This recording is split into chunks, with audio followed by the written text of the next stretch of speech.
Hi, Robert. Hi, Sebastian.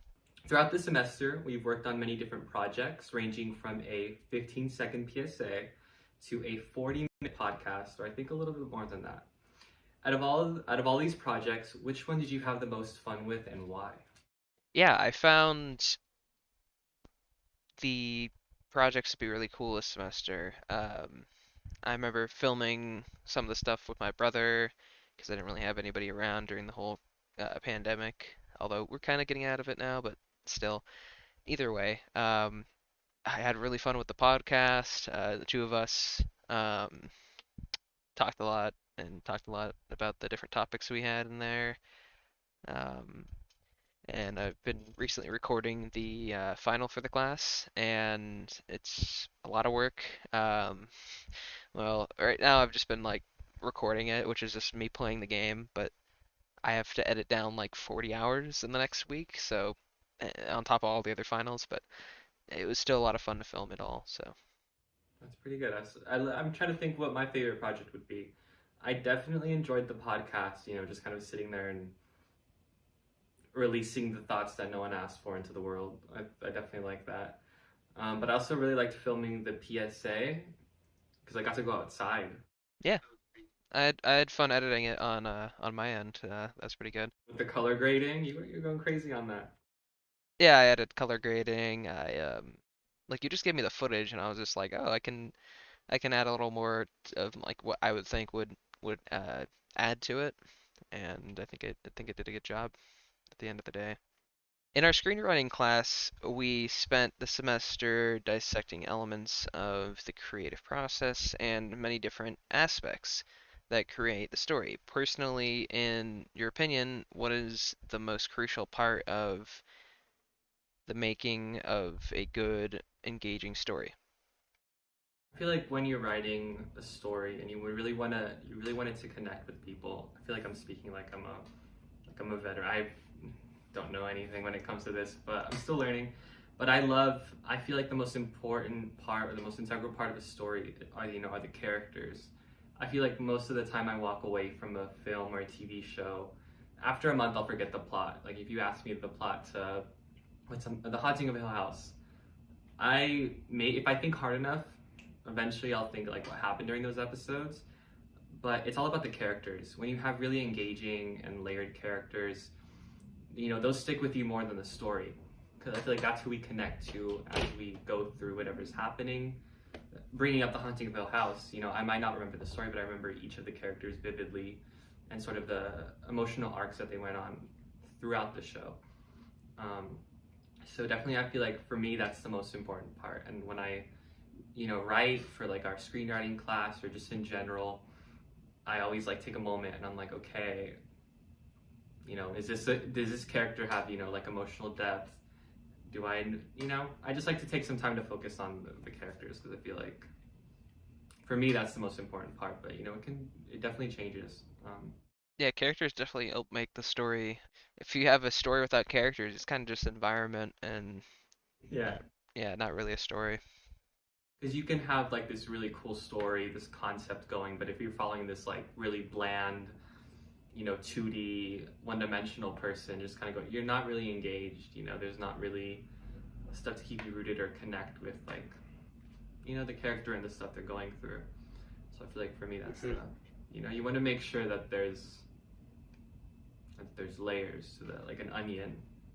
Like an onion. From I forgot what that what it's from, but we don't need to mention it. Yeah. You like parfaits? Parfaits. Okay, so personally, we've worked together for a lot of projects.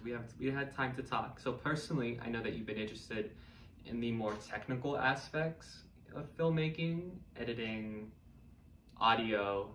Even though you said you weren't fond of Pro Tools and all that, but you know, walking away from this semester, do you feel more confident in your ability, to succeed in the technical aspects? And what have you learned? Yeah, I definitely have a lot more hours in Premiere, and I did get a couple of hours in Pro Tools, but I'm still more of a Premiere dude. Pro Tools, with the video aspect of it, it can be okay, I guess, but you can't cut the video at all really. And it's not really meant for that. I'd rather do it in Premiere because it's just more video. But maybe I want to put a song in and I want to remix a song. Definitely got experience using that in the audio class. But after taking these classes, I think I want to go more into a direction of learning visual effects. Like when we watched in the editing class, we watched a demo where uh, Grady showed us how he did some of the shots in one of their films, and it was a lot of like showing how there's different layers to like when a bullet is shot, and all the smoke and everything that comes from that. And I just found it really interesting. So I think I'm gonna probably pick up After Effects sometime during the summer and start messing around with it. That'd be good. Just mess around with that. Would you say certain films or directors influence the stories you want to tell? Yes, definitely. I in recent memory, some of the films that have really kind of like got the wheels turning in the brain.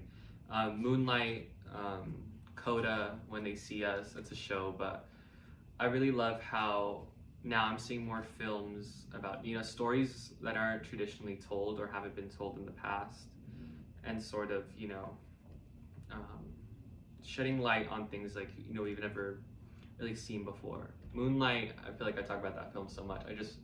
I remember going to see it in theaters and I was like, when the lights came up, I was like, no one look at me. I'm like sobbing. It was a really good film, and I kind of that's why when I write, I do my best to sort of reflect. I definitely love infusing aspects of my own identity into my script, whether that be my ethnicity, the culture that I grew up in, just certain things that I hold integral to my life. I love to put that in my work, and I want to tell stories that haven't been told before. As for directors, I would love to be one of those people that are like, I was inspired by so and so, so and so, and it's like this like niche auteur, filmmaker. But I feel like I really don't have those. Eventually, I will. I really need to stamp down on that, but not at the moment. I just feel like just movies that are sort of breaking the mold of what's been told. Yeah, I can agree to that. Movie, like, I think, well, I mean, obviously you're gonna get inspiration from other movies. Like, you can't just direct or write a whole movie without even seeing one. So, Yeah. yeah, I definitely can agree with that. Okay. Well, I really enjoyed our conversation today, Robert. I feel like it gave us a moment to sort of look back on all that we've done, for the past couple of months, and reflect. Is there any other final thoughts you want to add? I had fun. I had fun too. It was a whole bunch of fun. Are you nervous about what comes next as we transition into the next period of our? A little bit. But I'll figure it out. I'll figure it out. I'm definitely terrified. I feel like I wake. It'll be like 2 a.m. and I'm like I'm not prepared. But I feel like it's good to have that because it sort of like lights a fire under my ass. Where it's like okay, you got to start working. You got to work harder. So I feel like it's good to have I that. can definitely could feel that right now. I know. But yeah, Okay, well, thank you so much for letting me ask you these questions, and also thank you for asking me some questions. And I will see you again in the future. okay. Bye. Bye.